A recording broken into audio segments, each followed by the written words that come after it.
पास समोसे वाली।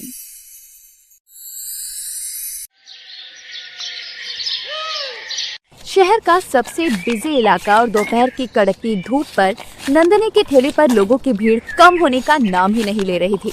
नंदिनी का ठेला भी बड़ा अतरंगी था। उस पर मोटे मोटे अक्षरों में लिखा था बीए पास समोसे वाली। लोग रुक रुक कर बोर्ड देखते और फिर समोसे की खुशबू सूंघकर खींचे चले आते। तभी ऑफिस के दो लड़के जो नंदिनी के पुराने ग्राहक थे हाफते हुए ठेले के पास पहुंचते हैं। नंदिनी दीदी, अरे जल्दी से 2 प्लेट पनीर समोसे लगा दो यार, सच में पेट में चूहे कुश्ती लड़ रहे हैं। आपको पता है मैं सुबह से लंच का वेट कर रहा था कि कब 1:30 बजे और कब भागकर आपके समोसे खाऊं। ऑफिस वाले भी कसाई हैं, लंच से पहले बाहर झांकने तक नहीं देते। अब जाकर लंच हुआ है तो सीधे आपके पास आया हूँ। देखो यहाँ भी कितनी भीड़ है।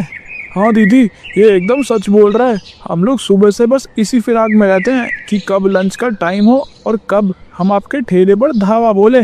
कसम से ऑफिस की कैंटीन में खाना खाने के बाद भी हम लोग अपने पेट में इतनी जगह तो बचा ही लेते हैं कि आपके 3-4 समोसे आराम से लपेट सकें।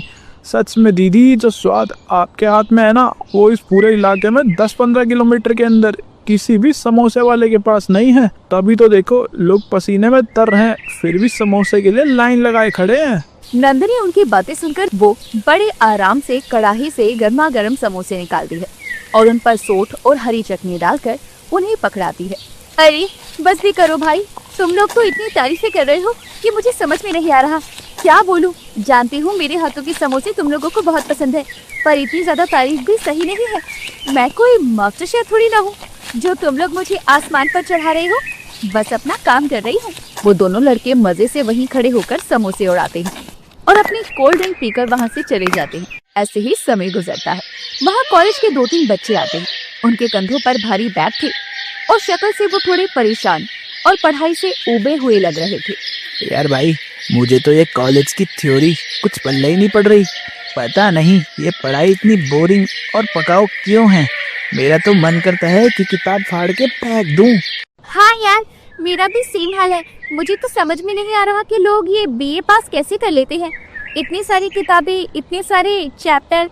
काश मैंने भी कोई आसान सा सब्जेक्ट लिया होता तो कम से कम खुश तो रहती। बीए प्रोग्राम तो सर का दर्द बन गया है। वो बच्चे बातें करते करते नंदिनी के ठेले के पास आकर रुकते हैं। उनकी बातों में वही चिड़चिड़ापन था। दीदी, पढ़ाई की टेंशन छोड़ो, पहले 2 पनीर समोसे और 2 चीज समोसे दे दो। और सुनो, चटनी जरा एक्स्ट्रा डालना, बहुत मूड खराब है। इतना बोलकर वो दोनों फिर से अपनी बोरिंग पढ़ाई की बातें करने लगते हैं। नंदिनी उनके समोसे तैयार कर रही थी, पर जब उसने लड़की की वो बीए पास वाली बात सुनी तो उससे रहा नहीं गया। तुम लोग पढ़ाई को इतना बड़ा बोझ क्यों मान रहे हो? बीए पास करना कोई वैसी बात नहीं जैसी तुम लोग सोच रहे हो। अरे दीदी, आपको क्या पता, आपने कभी इन मोटी किताबों को हाथ भी लगाया है क्या? आपको तो बस आलू उबालना है, समोसे तलने हैं। आप नहीं समझोगे कि एग्जाम का प्रेशर क्या होता है। नंदिनी ने एक लंबी सांस ली और मुस्कुराकर बोली, छोड़ो भाई, मैं क्या समझूंगी। पर एक बात बताऊं, जिस बीए पास को तुम लोग नामुमकिन बोल रहे हो ना, वो मैं खुद हूँ। मैंने भी बीए पास किया है और वो भी अच्छे नंबर से। मेरा नाम नंदिनी है और ये जो बोर्ड देख रही हो ना, बीए पास समोसे वाली, ये मैंने शौक से नहीं लिखा है। नंदिनी की बात सुनते ही उन बच्चों के मुंह खुले के खुले रह गए। उन्होंने एक दूसरे की तरफ देखा और क्या सच में दीदी, मतलब आप ग्रेजुएट हो? फिर आप यहाँ सड़क पर ये ठेला क्यों लगा रही हो? आपको तो किसी भी बड़ी कंपनी में एसी वाले कमरे में बैठना चाहिए था ना। हम लोग तो इसलिए पढ़ रहे हैं ताकि कल को हमें ऐसा काम ना करना पड़े, और आप पढ़ लिख कर ये कर रही हो। देखो भाई, बात तुम्हारी सही है। सबको लगता है कि पढ़ लिया तो बस कुर्सी वाली नौकरी मिल जाएगी। मैंने भी यही सोचा था। डिग्री हाथ में आने के बाद मैंने कम से कम 50 जगह इंटरव्यू दिए। कहीं पैसे इतने कम मिल रहे थे कि घर का किराया भी ना निकले, और कहीं कहीं तो काम के नाम पर बस शोषण हो रहा था। नंदिनी की बातें सुनकर वो बच्चे एकदम चुप हो गए। उनके चेहरे पर अब हैरानी की जगह नंदिनी के लिए इज्जत दिख रही थी। नंदिनी ने अपनी बात को पूरी करते हुए कहा, शुरुआत में बहुत बुरा लगा। जब पहली बार आलू छीले और प्याज काटा तो आंखों से आंसू आ गए थे।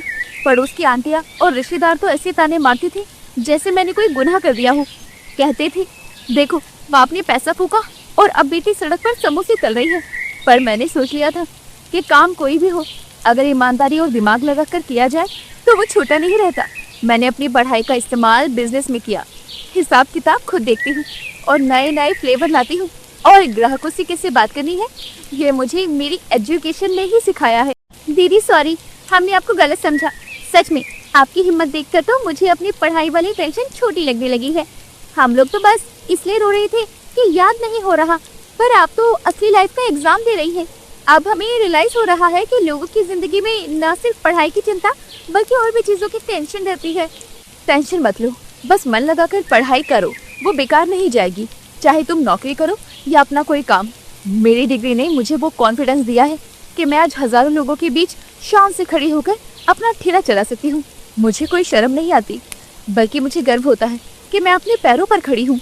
वो बच्चे समोसा खाकर और एक बहुत बड़ा लेसन लेकर वहाँ से चले जाते हैं। अब सूरज पूरी तरह से डूब चुका था। नंदनी अब अपना ठेला बंद करने वाली थी कि तभी एक महंगी ब्लैक कलर की गाड़ी आकर वहाँ रुकती है। उसमें से एक वेल ड्रेस्ड आदमी बाहर आता है। वो नंदनी के ठेले के बोर्ड को देखता है और पास आता है। नमस्ते बेटा, क्या समोसे अभी मिल जाएंगे? मैंने सुना है कि यहाँ के पनीर समोसे शहर से बेस्ट हैं। नमस्ते सर, समोसे तो बस खत्म ही होने वाले हैं, पर आपके लिए 2 ताजे निकाल देती हूँ। बस 2 मिनट रुकिए। जरूर। वैसे तुम्हारा ये बीए पास वाला आइडिया बहुत डांसू है। काफी हिम्मत चाहिए ऐसा बोर्ड लगाने के लिए। शुक्रिया सर, हिम्मत तो हालात खुद ही दे देते हैं। उस आदमी ने समोसे खाए और उसे एक नया कार्ड देते हुए कहने लगा, बेटा मैं एक फूड चेन चलाता हूँ और अगर तुम्हें कभी भी बड़े लेवल पर काम करना हो तो तुम मेरे साथ पार्टनरशिप में काम कर सकती हो। इसमें तुम्हें बहुत ज्यादा फायदा होगा। जी आपका बहुत बहुत शुक्रिया, लेकिन फिलहाल मैं अपनी छोटी सी दुकान में बहुत खुश हूँ। अगर मुझे कभी लगता है कि मुझे आपके साथ बिजनेस करना चाहिए तो मैं आपको जरूर कांटेक्ट करूंगी। नंदिनी की ऐसी बातें सुनकर वो आदमी मुस्कुराकर वहाँ से चला जाता है। लगभग रात के 9 बज गए थे।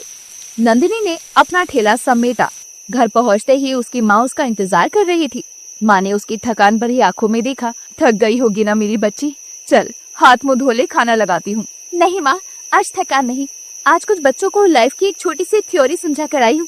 अच्छा लगा ये सोचकर कि मेरी डिग्री सिर्फ अलमारी में बंद नहीं है, वो आज भी काम आ रही है।